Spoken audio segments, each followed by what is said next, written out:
kuliah analisa data kuantitatif. Pada kesempatan ini saya akan menjelaskan mulai dari anatomi daripada statistik, kemudian saya akan menjelaskan dari mengenai statistik dan deskriptif. Mulai perkuliahan mengenai analisis data. Ini kuliah pertama dan mudah-mudahan kita bisa melanjutkan.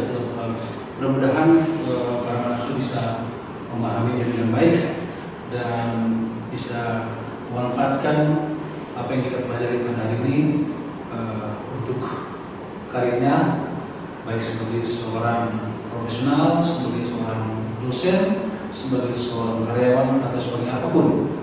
Nah, saya mulai dengan kapan kita menggunakan analisis data? Analisis data digunakan pertama dalam kaitan dalam proses pelaksanaan penelitian. Jadi kita menggunakan analisis data itu untuk menganalisis data, khususnya data penelitian. Jadi analisis data merupakan bahagian dari rangkaian seluruh proses pelaksanaan penelitian, di mana salah satu tahapan yang mengambil dari tahapan yang adalah menganalisis data yang telah dikumpulkan. Yang kedua, analisis data dilakukan untuk pengambilan keputusan. Apa yang kita kenal namanya sebagai database decision making. Jadi kalau kita mengambil keputusan dalam sebuah perusahaan sebagai seorang manajer, sebagai seorang profesional, sebagai seorang guru, atau sebagai seorang kepala kantor atau sebagai seorang kepala unit atau apapun, kita memerlukan pengambilan keputusan, dan dalam mengambil keputusan itu kita memerlukan data. Kita analisis data itu untuk kita mengambil keputusan. Oke. Analisis data itu biasanya dilakukan oleh dua hal. Ada yang namanya analisis data kualitatif dan ada yang namanya analisis data kuantitatif. Analisis data kuantitatif itu bisa jadi berupa analisis statistika atau kuantitatif lain selain statistika. Nah, pada kesempatan ini kita hanya banyak bercerita tentang analisis statistika. Ini dia bagian daripada statistika. Statistika itu bisa dibagi dua. Pertama, statistika deskriptif, yang kedua statistika induktif. Statistika deskriptif bisa terdistribusikan secara visual, bisa juga mendistribusikan melalui ukuran. Nah, secara visual itu berarti menggunakan diagram atau grafik, bisa juga menggunakan tabel. Sedangkan melalui ukuran kita mengenal tiga ukuran pusatan, ukuran penyebaran, dan ukuran lain. Sedangkan statistika induktif yang nanti pada saatnya kita gunakan yang merupakan bagian dari statistika untuk mengambil kesimpulan berdasarkan data, dilakukan dua hal. Pertama adalah statistika parametrik, yang kedua adalah statistika non parametrik. Nah, itulah bagian secara ringkas dari statistika tersebut. Oke, kita mulai dengan analisis statistika deskriptif, mendeskripsi secara visual. Antara kita gunakan untuk mengidentifikasi pola penyebaran data.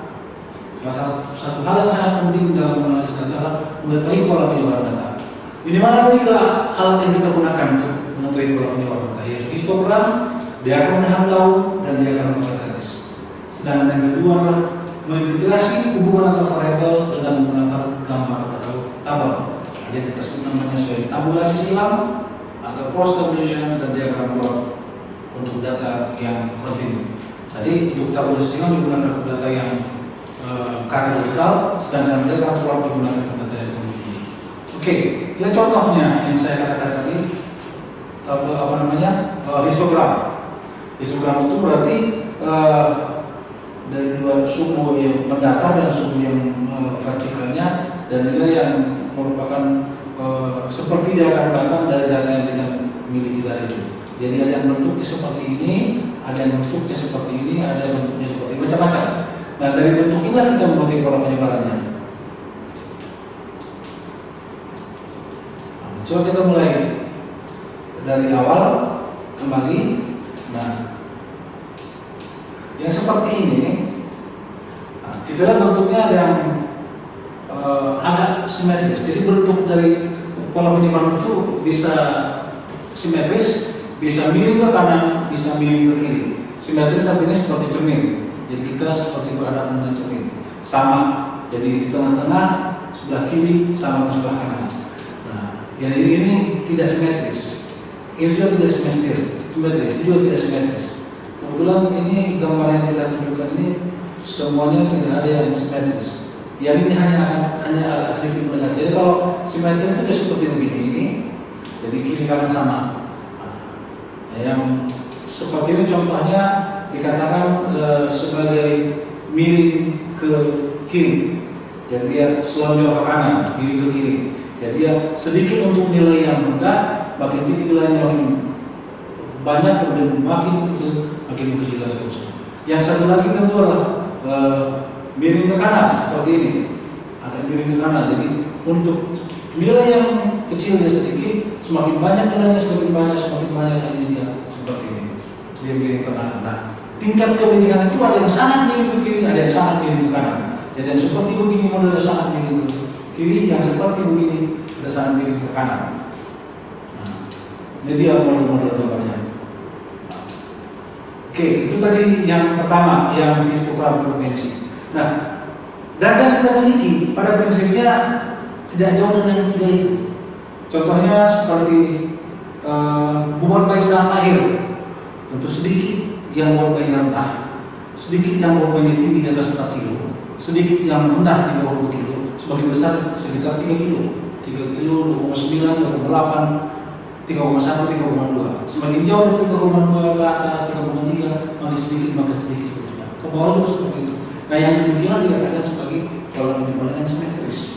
Nah, tapi kalau misalnya kita ambil data di sebuah kantor, tingkat keterlambatan orang, itu kira-kira bentuk penyebarannya apakah miring ke kiri, miring ke kanan atau simetris? Kalau sebagian besar orang karyawan di perusahaan itu terlambatnya sedikit, semakin banyak keterlambatan, semakin sedikit orangnya, semakin banyak keterlambatan, semakin sedikit orangnya, itu berarti bentuknya seperti begini, miring seperti itu. Miring ke kanan, atau sebaliknya, sedikit orang terlambat sedikit, semakin banyak terlambat, semakin banyak orangnya, semakin banyak terlambat, semakin banyak orangnya, akhirnya seperti begini, miring ke kiri. Nah, kalau di simetris berarti sedikit yang terlambat sedikit, banyak yang terlambat banyak, dan sebagian besar terlambat. Nah, itu dia simetris. Nah, kita dalam menulis data statistik lebih mensyaratkan menggunakan data yang simetris. Jadi bukan data yang miring ke kiri atau miring ke kanan. Jadi inilah salah satu kegunaan awal dari histogram itu untuk mengetahui apakah data yang kita miliki miring ke kiri atau miring ke kanan. Sebagian besar data yang diperoleh melalui pengukuran adalah simetris. Bobot bayi saat lahir saya bilang tadi. Kemudian tinggi badan manusia dewasa laki-laki sebagian besar 162, 63, 64, 65. Kemudian makin ke belakang yang makin sedikit, makin ke depan ke bawahnya makin sedikit juga, makin ke atas makin sedikit. Sedikit yang di atas 2 meter dan sedikit yang di bawah 1 meter. 1,2 ada beberapa, 1,3 ada beberapa, 1,4, 1,5, 1,6 makin banyak. Nah, begitu juga yang 2, 1,7, 1,8, 1,9, 2 dan seterusnya makin sedikit. Berat manusia dewasa, pendapatan. Nah, pendapatan itu diinginkan, difavoritkan itu sebetulnya simetris. Sedikit golongan menengah, kelompok menengah. Banyak kelompok menengah, sedikit yang miskin, sedikit yang kaya. Tapi kenyataannya demikian. Sebagian besar itu di negara-negara miskin terutama condong ke kanan. Jadi seperti begini ya. Sedikit banyak yang orang tak mampu, semakin banyak sekali sebelah kiri ya, tergantung pada tingkat kemilikannya. Jadi dia akan miring sekali seperti ini sampai ke sini. Jadi sedikit orang yang kaya makin sedikit, makin kaya makin sedikit. Nah, mungkin bagi orang yang lebih pernah mengenal Gini rasio ataupun kurva Lorenz yang menggambarkan tingkat distribusi. Ini di dalam perspektif lain dalam menilai tingkat penyebaran pendapatan. Nah, itu dia mengenai histogram frekuensi. Oke, tadi selain histogram frekuensi kita mengenal juga schematic diagram daun. Ini yang bersama dengan histogram. Cuman angkanya masih ada. Jadi ada 2 angka, 2 digit digunakan, 1 digitnya sebagai dahan, yang 1 sebagai daun. Ini contohnya adalah diagram dahan daun dari 33 orang pengalaman bekerja yang paling sedikit, ada yang paling lama 14 tahun. Jadi ini adalah dahannya, ini daunnya 14, 15, 14, 13 dan sebagainya. Dan juga pengalaman dengan bentuk lain. Ini apa namanya 1517, sorry saya salah tadi. Yang ini frekuensinya nih, ini frekuensinya ya. Jadi 15, 17, 18, 18, 20, 22, 24, 26 sampai 35. Jadi yang paling tinggi 35, kalau ini setengah 3 tahun, tahunnya yang dari dahan, bulannya di daun 3 dan 5, jadi 1 dan 5 dan seterusnya. Dan juga contoh lain, stimulus dari produktivitas dari vakum sampel. Jadi produktivitasnya mulai dari 0, 9, 9, 9, 9, 9, 1,1, 1,1, 1,2, yang paling gila 6,7. Jadi 0 sampai 6. Jadi buat dahannya angka puluhan yang menjadi dahan, angka satunya menjadi daun. Nah, ini stimulus apa nih saya lupa namanya, manajer kepala sekolah sebanyak 347 orang kepala sekolah. Dibuatlah stimulus diagramnya. Ini skor yang dimiliki, skor tingkat kemampuan manajerial kepala sekolah. Jadi skornya mulai dari 12 sampai paling rendah ada 3,5. Jadi ini bagi dua, ini 0,4, 5 ke 9, 0,4, 5 ke 9 dan seterusnya sampai 8,5. Jadi 12, 13, 14, 15, 15, seterusnya 75, 77, 77, 85. Itulah skor yang dimiliki oleh 347 kepala sekolah yang diambil data tingkat kemampuan manajerialnya. Nah, itu dia cara menggambarkannya seperti itu. Nah, kemudian kita lihat di sini polanya sama dengan tadi. Sama dengan tadi. Nah, jadi kita lihat di sini bahwa pola penyebarannya ini cenderung miring ke kanan. Karena dia puncaknya di bawahnya, di bawah menurun. Jadi banyak, artinya apa yang bisa kita tafsirkan? Banyak kepala sekolah yang memiliki tingkat kemampuan manajerial yang rendah.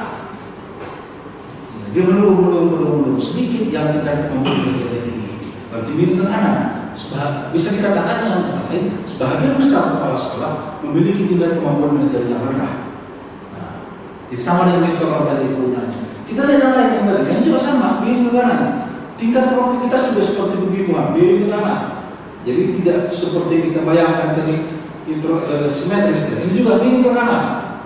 Nah, yang ini agak cenderung mendekati simetris. Nah, itu dia yang kita bagaimana kita menggunakan stimulus diagram untuk mendapatkan gambaran tentang pola distribusi dari data yang kita miliki. Jadi apapun data yang kita miliki, apakah dia yang tadi bilang data murid bagi seorang guru, data komoditas yang dipasarkan bagi seorang pemasar, data karyawan bagi seorang manajer divisi kepersonalian, atau data apapun, kita bisa buat di histogramnya atau kita bisa buat diagram bahan-bahannya, dan kita bisa menyimpulkan tentang pola penyebaran apa yang dimiliki oleh data tersebut. Data apapun, data kesehatan, data ekonomi, data pertanian, data psikologi, data sosial, atau data apapun, kita bisa buat seperti itu. Lanjut. Nah, ini diagram kotak garis, nanti akan saya, ini bisa dilihat belakangan karena ada saat yang harus diketahui bahwa ada namanya kuartil 1, 2, 3, 4 untuk membuat gambar ini. Jadi ini saya skip dulu mengenai diagram kotak garis ini. Jadi kalau kita lihat tadi sebelumnya ini saya ke belakang, coba pemirsa sekalian, pemirsa juga namanya. Bahwa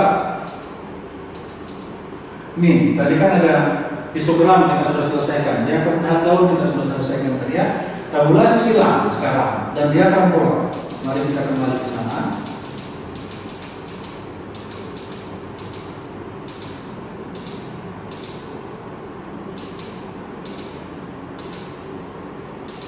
Nah ini dia.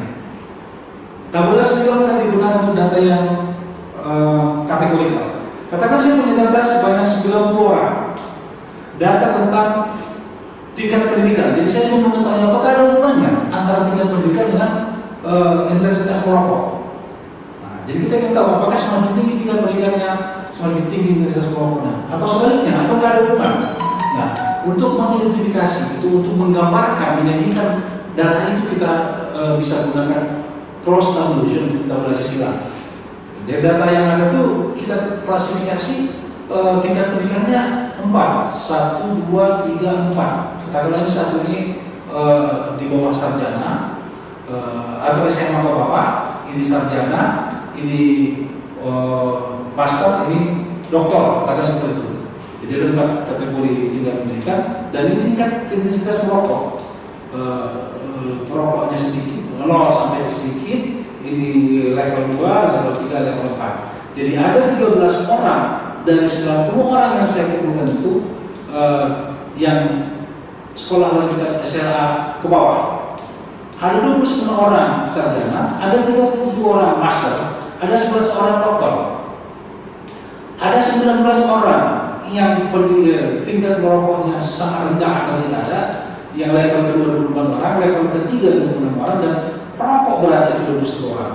Jadi ada 3 orang yang perokok ringan dan tidak hampir tidak merokok, tingkat pendidikan SMA ke bawah. 7 orang yang sarjana yang merokok ringan dan seterusnya. Itu dia isi sel saja.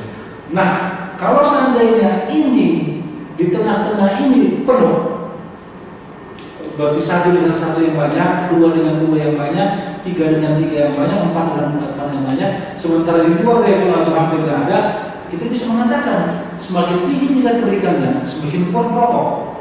Atau sebaliknya di sini, yang tingkat merokoknya ringan, doktor, yang level 2 master dan seterusnya, berarti semakin tinggi tingkat pendidikannya, semakin rendah merokoknya. Nah, itu tergantung pada diagonal yang mana ya. Kalau di sini terisi penuh, berarti berkebalikan. Di sini tidak terisi penuh, sementara di luar yang kosong atau hampir tidak ada, maka dikatakan punya hubungan yang terbalik. Nah, tapi kalau dia merata semuanya, berarti dikatakan tidak ada hubungan yang merokok dengan tingkat pendidikan. Itu cara tadi. Jadi ada 3 hal kalau kita menggunakan analisa statistika itu. Pertama, apa nama barangnya, apa gunanya, bagaimana cara menghasilkannya. Namanya tabulasi silang. Gunanya untuk melihat keterkaitan antara 2 data kategorikal. Yang ketiga, cara menafsirkannya tadi sudah saya bilang. Oke, sekarang kita lihat data yang saya miliki ini. Apa ya sebetulnya yang terjadi? Dari 13 itu merata, dari 9 merata, relatif merata, dari 37 relatif merata, dari 11 relatif merata, ini juga relatif merata. Jadi dapat dikatakan berdasarkan data ini, nggak ada kaitannya antara merokok dengan tingkat pendidikan. Mau dokter, mau master, mau sarjana, mau SMA, dia kalau mau merokok aja, kalau banyak aja. Itu yang bisa kita simpulkan dari sini.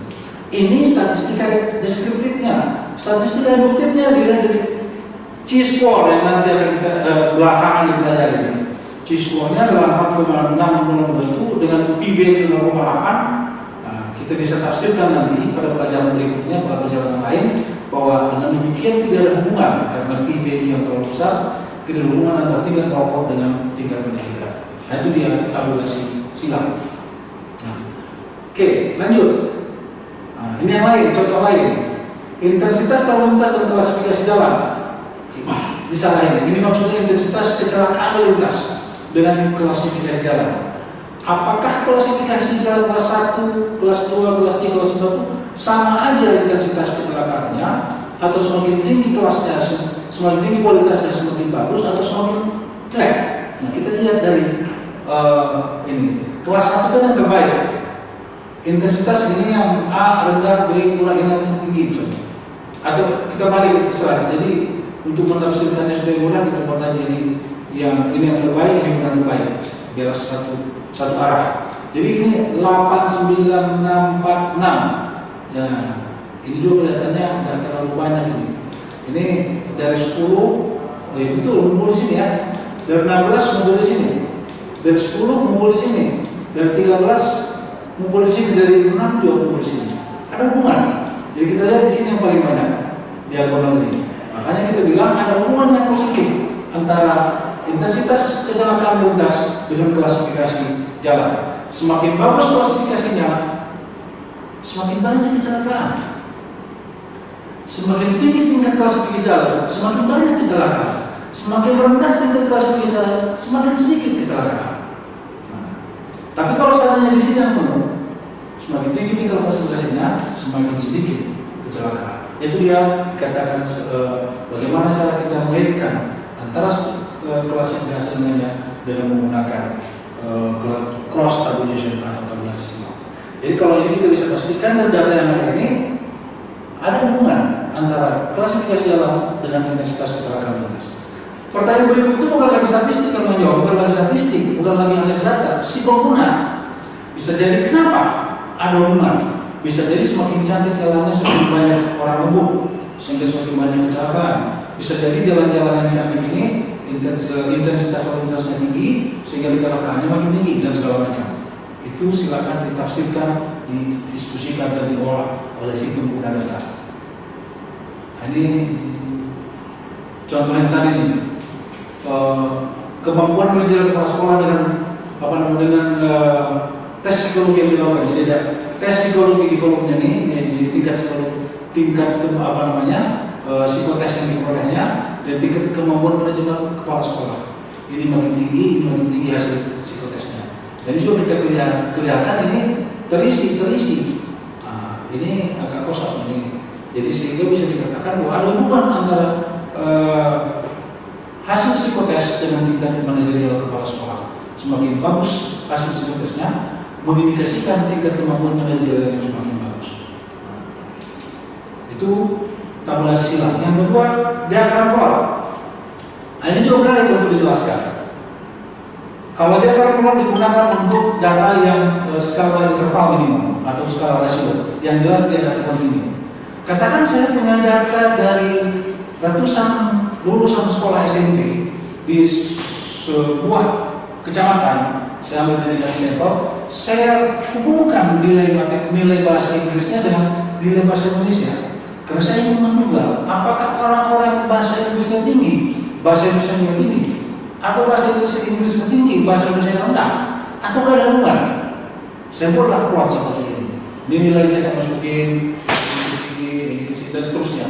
Saya kaitkan dengan ini. Saya buat plotnya masing-masing. Nah, saya dapatkan seperti ini. Nah, itu selesai hanya itu menggambarkannya. Nah, kemudian bagaimana kita mengkaitkannya? Kalau saya bagi dua ini masing-masing. Jadi ini kelompok di sini adalah kelompok yang bahasa Inggrisnya rendah, bahasa Indonesia rendah. Yang di sini kelompok bahasa Inggrisnya rendah, bahasa Indonesia tinggi. Yang ini bahasa Inggrisnya tinggi, bahasa Indonesia rendah. Yang ini bahasa Inggrisnya tinggi, bahasa Indonesia tinggi. Jadi kalau data yang kita peroleh numpuk di sekitar sini sedikit, kita bisa katakan semakin tinggi bahasa Indonesia, semakin tinggi bahasa Inggrisnya. Sebaliknya, kalau data yang kita peroleh numpuk di sini sedikit dan di sini sedikit, kita bisa katakan semakin tinggi nilai bahasa Indonesia, semakin tinggi nilai bahasa Inggris. Kalau datanya merata semuanya, di sini banyak, di kuadran sini banyak, di kuadran sini banyak, di sini banyak. Ini banyak, bisa kita katakan bahwa gak ada hubungan antara bahasa Indonesia dengan bahasa Inggris. Nah, itulah dia. Itu cara membacanya. Nah, sekarang ini bagaimana kita lihat ini antara bahasa Indonesia dan bahasa Inggris? Ternyata ini kalau kita lihat hampir ada. Oh ya, satu lagi saya lupa bahwa semakin pipih dia bentuknya ini, maka akan semakin erat hubungannya, semakin menyebar dia, semakin lemah hubungannya. Nah, ini kita lihat ini. Terkesan ada hubungan walaupun agak rendah. Bahwa nilai bahasa Indonesia yang tinggi, bahasa Inggris juga tinggi. Nilai bahasa Indonesia yang tinggi, bahasa Inggris juga tinggi dan sebaliknya. Nah, karena ini ada arahnya kan. Cuman ada catatan beberapa orang yang kita lihat di sini. Yang orang-orang ini bahasa Inggris dan bahasa Indonesia tinggi nilainya. Sementara yang ini bahasa Indonesia tinggi, bahasa Inggrisnya rendah. Yang ini bahasa Inggrisnya tinggi, bahasa Indonesianya rendah. Ini yang aneh. Berarti kalau kita ingat kelompok-kelompok ini, kelompok orang-orang yang bahasa Inggrisnya tinggi, bahasa Indonesianya rendah, atau dipertanyakan. Nah, mungkin bisa jadi kalau kita tengok datanya, ini berarti anaknya bekas duta besar, anaknya anak asal luar negeri. sehingga bahasa Indonesia nggak lancar mungkin, bahasa Inggris yang tinggi. Jadi kita bisa berkomunikasi dengan data. Kalau seandainya kita memahami ini, kita bisa mencari tahu ada apa dengan ini. Ada apa dengan ini? Ini berarti kelompok-kelompok orang yang bahasa Indonesia tinggi, bahasa Indonesia rendah yang rasanya patut dipertanyakan kenapa. Yang ini bahasa Indonesia yang tinggi, bahasa Inggris rendah. Ini mungkin orang-orang nggak pernah kursus bahasa Inggris, yang mau aja bahasa Inggris, yang memang nggak penting dan sebagainya. Yang ini orang-orang yang rajin belajar. Nah yang ini yang orang parah ini. Bahasa Inggris nggak bisa, bahasa Indonesia nggak bisa, ada bahasa Inggris. Nah itulah dia gambaran tentang bagaimana kita berkomunikasi dengan data melalui plot diagram. Nih, ini apa namanya hubungan antara pendapatan suami dengan alokasi waktu bekerja ibu-ibu di luar untuk bekerja di sektor ekonomi. Jadi kalau seandainya hubungannya begini, ada cenderung begini, itu bisa dikatakan semakin tinggi tingkat pendapatannya, semakin banyak ibu-ibu kerja di luar. Lucu di bolanya ya. Tapi yang secara teologis begini mestinya ya. Semakin tinggi tingkat pendapatan suami, semakin sedikit dia bekerja di sektor perekonomian. Karena dia punya penghasilan orang tua suaminya sehingga dia tidak perlu kerja di luar. Tapi kita lihat datanya bagaimana? Dibilang yang begini enggak, dibilang yang begini enggak. Jadi ada kecenderungan begini. Ada begini. Atau jadi kalau sekilas dikatakan nggak ada hubungan. Jadi orang bekerja, ibu-ibu bekerja di luar bekerja untuk sektor ekonomi itu nggak ada hubungan dengan pendapatan suaminya. Mau pendapatan suaminya tinggi, mau sedang, mau rendah, ya nggak ada hubungan dengan dia berapa jam dia bekerja di luar rumah. Nah, itu dia. Tapi kalau kita lihat sekilas, ini ada semacam kecenderungan kuadratik. Untuk pendapatan suami di bawah 5, jadi 5 saya bisa telepon 50 juta, bisa 5 juta, bisa 60, di bawah 5 lah, atau 500 dolar.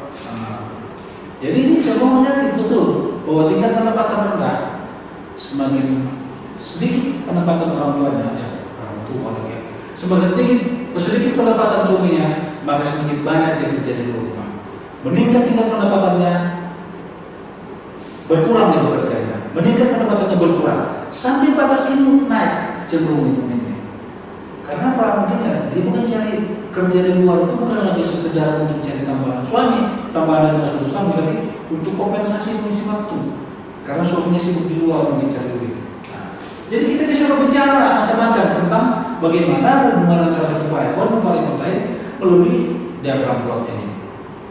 Oke, nilai lagi. Diagram plot antara pengeluaran per kapita rumah tangga untuk makanan buat bayi sampai. Apakah ada hubungannya antara banyaknya konsumsi makanan dengan bagi ibu hamil dengan bobot bayi saat lahir? Mestinya ini seperti begini, semakin banyak ibu-ibu makan, maka semakin banyak gizi intake daripada bayinya, maka bayi ini lahir dengan bobot yang lebih bagus. Teorinya begitu. Nah, tapi kita lihat di sini memang seperti itu. Tapi kok ada ini? Ada bagian tertentu yang tidak terpengaruh, tidak ada kaitannya dengan makanan. Untuk tingkat makanan tinggi, bayinya bukan malah makin sehat. Ini ada kemungkinan ini. Yang makan kan tingkat pengeluaran per kapita rumah tangga. Nah bisa jadi kenapa dia nggak berhubungan? Yang makan bukan ibunya, bapaknya mungkin. Nah, sehingga karena bapaknya yang makan, jadi bayinya tetap kurus lahirnya gitu. Nah, atau mungkin ada alasan-alasan lain. Jadi bisa jadi ini sudah obesitas ibunya. Nah, bisa lah teori gizi lah yang menjelaskan itu. Bukan orang statistik lagi yang menjelaskan itu. Jadi statistik hanya bisa mengungkap fenomena. Sementara yang menafsirkan adalah orang bidang ilmu di mana statistik itu diterapkan. Nah, jadi ada fenomena orang statistik, ungkaplah itu dan tafsirkan itu. Oke. Tadi dua selesai ya, untuk melihat pola penyebaran data dan untuk mengaitkan hubungan antara dua variabel. Pertama tadi histogram, histogram dan diagram tahan daun. Sedang untuk mencari keterkaitan kita gunakan cross tabulation dengan plot scatter diagram atau plot diagram. Kita mengangkat yang kedua, tetap dengan mendeskripsikan secara visual. Kita bisa ada alat statistik yang digunakan untuk mendeskripsikan secara visual, yaitu pertama untuk peramalan, forecast, trouble identification, dan proses identification, pengamatan secara proses. Ada yang namanya ranca, ada control chart, ada grafik dan waktu. Yang kedua, mendeskripsikan penyebar data untuk skala nominal. Kita bisa gunakan pie chart dan bar chart. Nanti kita akan jelaskan contohnya itu. Bagaimana kita menggunakannya. Oke. Ini ranca untuk pesanan. Ranca itu di sini data observasi.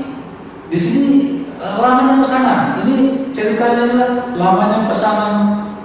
Sekarang kan sering ada GoFood, GoShop, apalagi namanya Go sekolah, Go apa? Berapa lama pesanan datang? Mulai dari menit dipesan sampai menit sampai. Nah, jadi setiap kita punya data banyak, dan setiap data itu kita amati, kita lihat pada saatnya naik turun. Dan yang pertama sekian, jadi nanti seperti begini. Habis nih. Jadi ini dia rata-ratanya diperoleh adalah ini, rata-ratanya dan dalam perkembangannya. Sebaiknya yang sebenarnya yang ada quality control dari perusahaan itu mestinya itu di sekitar garis merah itu. Semakin banyak dia di garis merah, semakin dekat di garis merah, berarti semakin bagus kontrolnya. Semakin jauh dari garis merah, semakin buruk dia kontrolnya. Nah, jadi semakin besar data itu mestinya ada sekitar sini. Semakin banyak yang jauh dari situ, berarti semakin tidak bagus quality controlnya. Nah, ini jadi misalnya yang ini nggak sampai 1 menit, ini 1,2 menit misalnya rata-ratanya. Yang dipatok oleh si perusahaan pemesanan itu misalnya rata-ratanya harus 1,2 menit. Ini nggak sampai, ini sampai 3, ini nggak sampai, ini jadi begini ada yang lebih 3, ini di bawahnya, ini jadi ini menggambarkan semakin jauh penyimpangan dari garis rata-rata berarti semakin jelek quality controlnya. Nah katakanlah susu bubuk yang beratnya 450 miligram atau mililiter ya, 450 mililiter itu 450 gram itu pasti tidak akan persis sama semuanya 450. Ada 451, ada 449, 451,2, 450,4, 448,7 dan sebagainya. Semakin jauh dari 450 semakin jelek quality controlnya. Semakin dekat dengan 450 semakin bagus quality controlnya. Nah, cara melihat itu digunakan dengan ranca. Nah, kemudian ada control chart.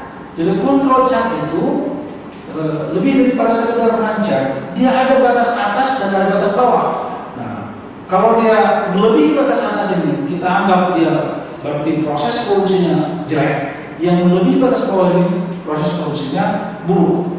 Nah, itulah dia batasannya itu. Sebetulnya kita kembalikan ke pelajaran statistik induksi. 2 sigma ke atas dan 2 sigma ke bawah itu berarti 95%.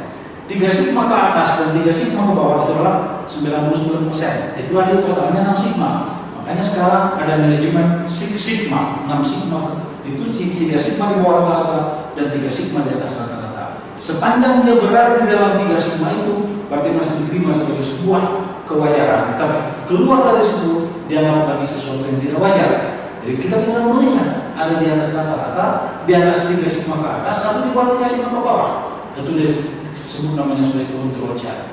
Jadi yang dua ini tadi ada 2 hal yang diperhatikan sini. Pertama, jarak dari masing-masing nilai dengan rata-rata. Yang kedua, pola. Jika ada pola, itu berarti tidak benar.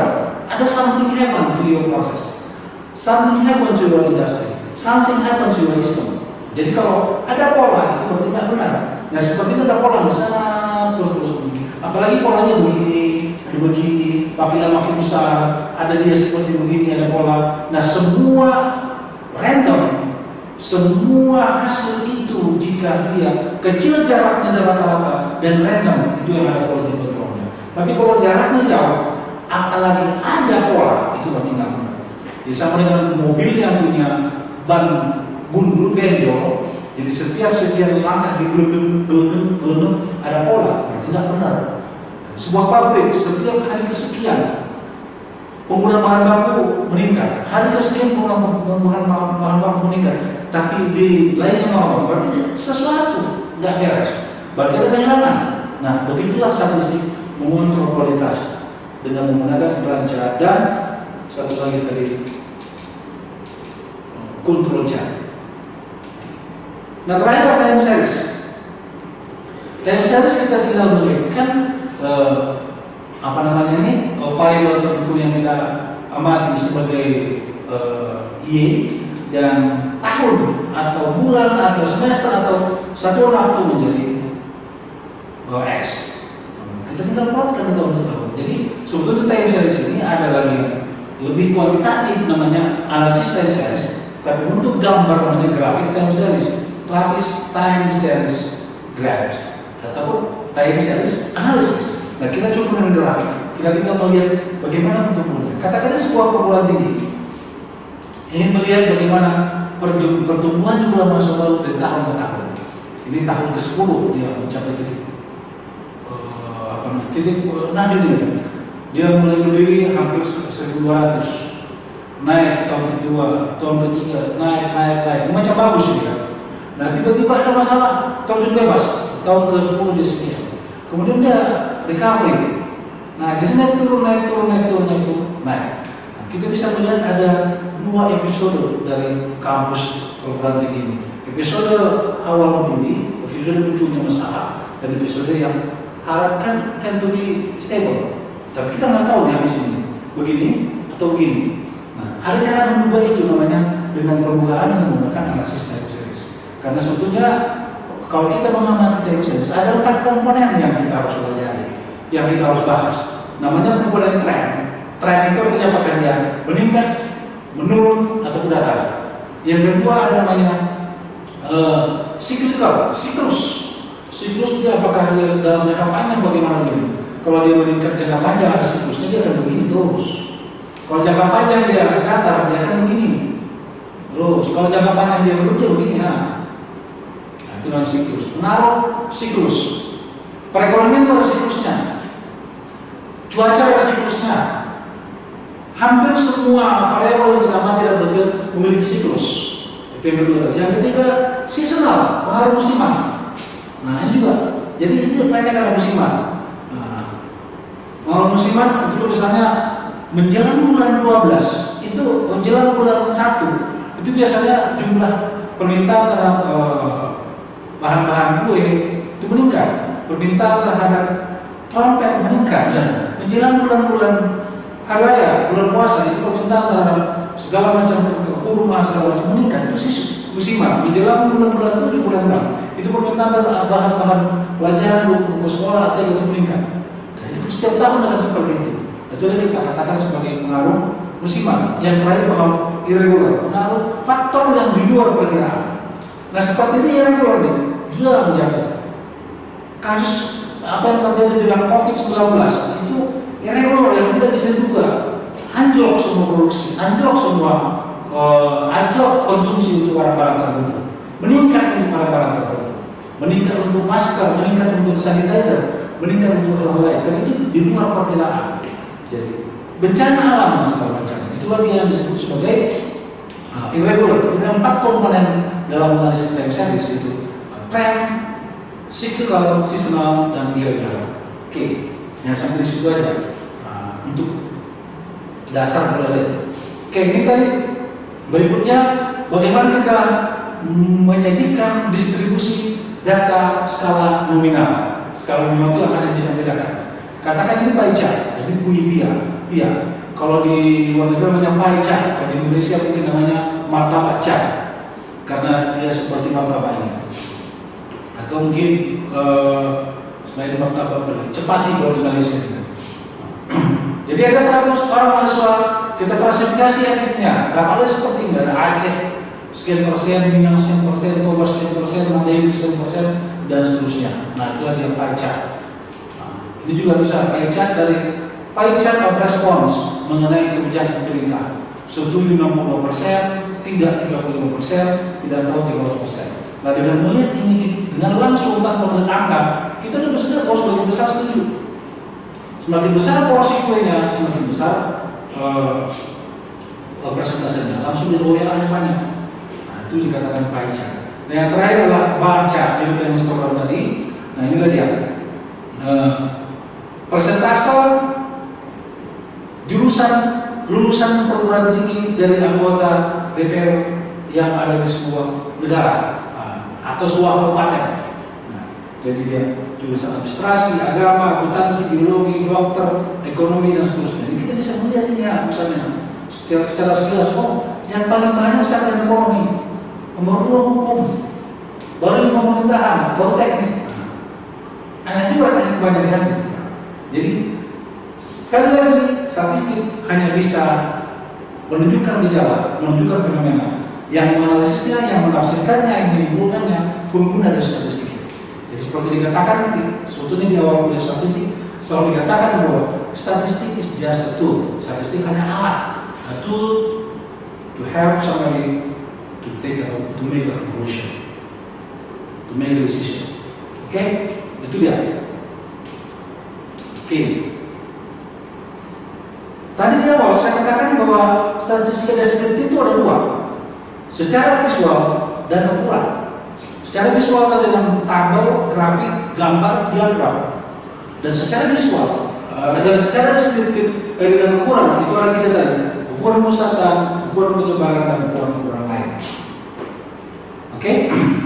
Apa ukuran musatan itu? Ini yang sudah pernah dipelajari oleh setiap mahasiswa mulai dari SMP sampai SMA. Ukuran musatan atau ukuran kecenderungan pemusat yang disebut namanya sebagai measure of central tendency atau sering juga dikatakan sebagai ukuran lokasi, measure of location.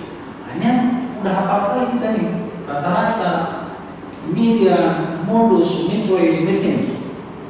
Ukuran penyebaran, ini juga yang biasa. Ragam atau variance, standar deviasi atau simpangan baku, dikatakan sebagai simpangan baku, standard deviation, jangkauan atau kisaran range, jarak antar kuartil atau interquartile distance. Ini ukuran penyebaran. Ukuran lain, proportion atau proporsi, nisbah atau ratio, percentage, dan satu lagi yang penting juga untuk kita bahas berikutnya adalah covariance atau Indonesianya peragam. Oke. Nah, ini contohnya. Ini contohnya covariance tadi yang saya katakan. Oke. Saya akan jelaskan dulu satu persatu ini.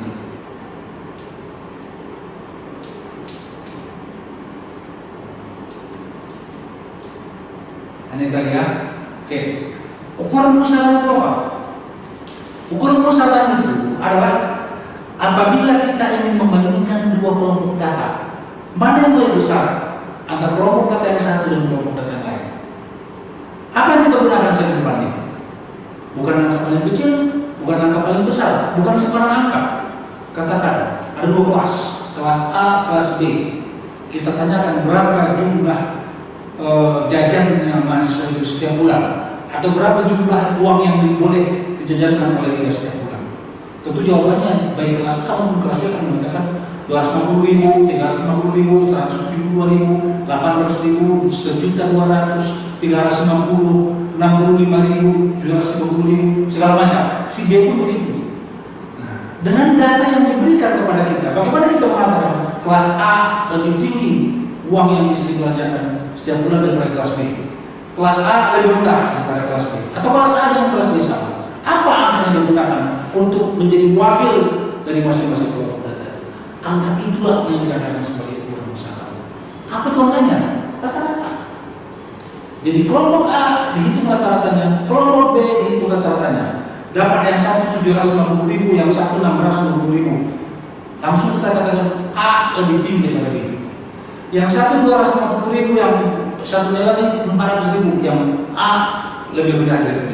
Sama, dikatakan sama. Itu Itulah dia, wakil. Jadi ukuran musyawarah itu adalah wakil dari sekelompok data yang digunakan untuk menggambarkan besar kelompok data tersebut dibanding kelompok data lain. Kenapa dikatakan location? Itu lokasi. Jadi kalau sekelompok data A, sekelompok data B, sekelompok data C yang nilainya paling kecil rata-rata di sebelah kiri, baru yang nomor 2, baru yang nomor 3. Jadi dalam garis bilangan rata-rata itu berada sebelah paling kiri yang paling kecil, yang paling kanan paling besar. Makanya dikatakan namanya measure of location. Kenapa rata-rata? Rata-rata kan berarti kan yang besar dikurangi, yang kecil ditambah sampai ada nilai yang salah sebenarnya. Median, angka pertengahan, bukan tadi yang paling besar, bukan yang paling kecil, tapi yang tengah-tengah. Modus yang paling banyak muncul. Biasalah seperti demokrasi kan suara terbanyak, itu modus. Which ways? Selisih rata-rata antara nilai paling besar dan nilai paling kecil. Mid-range, nanti dijawab sesudah ini. Saya sudah, ini kuartil yang ada di sini. Median itu rata-rata antara kuartil 1 dan kuartil 3. Nah, itu tadi besaran. Nah, selain besaran, data kita juga punya nilai keragaman. Ada data yang sangat beragam, ada yang data yang sangat seragam, ada yang data yang agak beragam, ada yang data yang kurang beragam, ada yang data yang beragam-ragam. Kayak nama lagu itu, beragam-ragam. Jadi bagaimana kita menyatakan menunjukkan yang satu lebih beragam daripada yang lain? Nah, angka yang menunjukkan mana yang lebih beragam, mana yang kurang beragam, mana yang seragam, itu disebut dengan sebagai ukuran penyebaran, measures of dispersion. Yang paling mudah ukuran penyebaran adalah range, kisaran atau jangkauan. Range adalah selisih antara yang paling besar dengan paling kecil. Wajar aja kalau tadi jumlah uang yang bisa dibelanjakan oleh setiap mahasiswa di satu kelas semuanya 500.000, semua sama 500.000. Yang paling kecil berapa? 500. Yang paling besar berapa? 500. Berarti 500 kalau 500 nol. Berarti range-nya nol, seragam. Jadi kalau range itu adalah paling besar, paling kecil nol, paling besar tidak terlihat. Kalau range-nya nol, berarti nilai paling besar atau nilai paling kecil sama. Berarti datanya seragam. Semakin besar selisihnya antara nilai paling besar dengan nilai paling kecil, artinya data itu semakin bervariasi. Kemudian varians. Varians itu apa? Varians adalah didasarkan atas pertimbangan selisih antara setiap nilai pengamatan dengan rata-rata. Semakin jauh selisihnya antara setiap nilai pengamatan dengan rata-rata, berarti semakin bervariasi nilainya. Nah, itulah dasarnya sehingga muncul rumus varians. Jadi pertimbangannya itu semakin banyak data yang jauh dari rata-rata, berarti semakin bervariasi.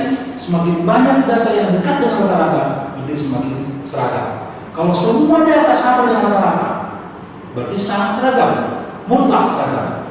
Nah, itu dia varians yang rumusnya yang sejak kita kuliah di semester 1 atau semester 2 udah belajar itu S kuadrat sama sigma S ini dikurangi S rata-rata berkuadrat per N kurang 1. Perhatikan, gak usah kita hafal lagi itu.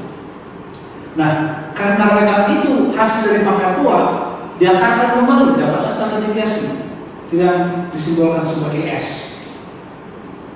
Jadi ini S kuadrat, ini S, ini R, range, dan jarak antar kuartil disingkat sebagai D, quartile interquartile distance, selisih antara Q1 dan Q3. Kalau range dan selisih antara nilai terbesar dan nilai paling kecil, maka D adalah antara Q3 dan Q1.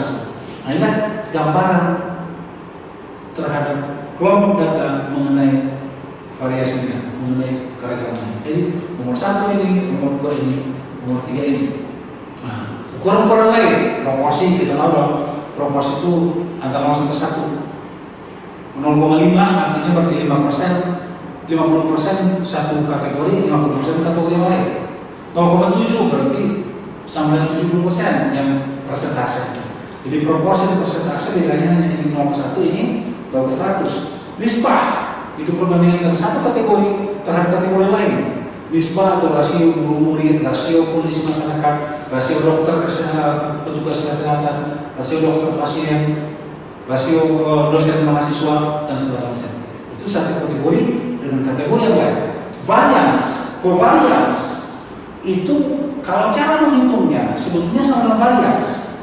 Cuma kalau variance satu variabel saja antara x dengan x, covariance antara x dengan y, cara menghitungnya sama persis. Cuma kegunaannya berbeda.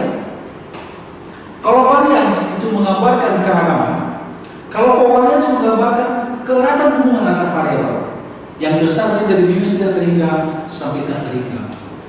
Ya, jadi semakin besar, semakin jauh dari nol, berarti semakin erat hubungannya, semakin dekat ke nol, semakin rendah hubungannya.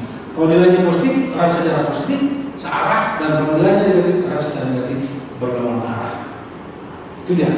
Nah ini contohnya tadi. Data misalnya, ini saya ambil di sini. Ini data daerahan. Kalau mean ratio 3,2 berarti inilah selisih rata-rata antara nilai paling besar dan paling kecil. Ini mean rata-rata dari Q1 dan Q3 dan seterusnya. Ini contohnya, ini langsung didapatkan melalui penggunaan pilihan lunak statistik. Ini covariance yang saya katakan tadi. Semakin besar nilainya, semakin bervariasi. Semakin besar nilainya, semakin erat hubungannya antara variabel. Semakin kecil nilainya, semakin rendah hubungannya. Kalau dia negatif, besarnya erat hubungannya secara negatif. Ini semuanya positif sehingga nilai matematik dan matematik ya pastilah arah ini ya. Berarti ini sama nilai variasinya. Karena x dengan x. Bahasa Inggris dan matematik ini 111. Bahasa Inggris dan bahasa Inggris ini ada variasinya. Jadi yang menjadi diagonal itu adalah varians, yang adalah covariance. Ini ragam, ini peragam. 54 itu paling kecil. 66 nomor 2 ini 48 juga ada paling kecil. Nanti juga covariance. Nanti akan kita ini sebagai kelanjutan dari covariance atau korelasi, koefisien korelasi yang menjelaskan tentang hubungan variabel yang selama ini kita kenalnya sebagai kalau untuk yang parameter namanya koefisien korelasi Pearson correlation coefficient yang besarnya antara negatif 1 sampai 1. Oke.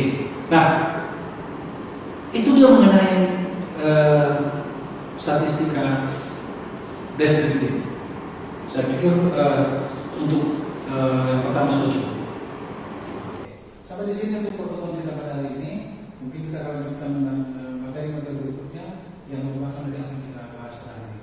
Jika diharapkan apa yang kita berikan bisa membantu mahasiswa khususnya teman-teman saya pendidikannya baik dalam penelitian untuk skripsi, untuk tesis maupun nanti sesudah berkarir di dunia pasca.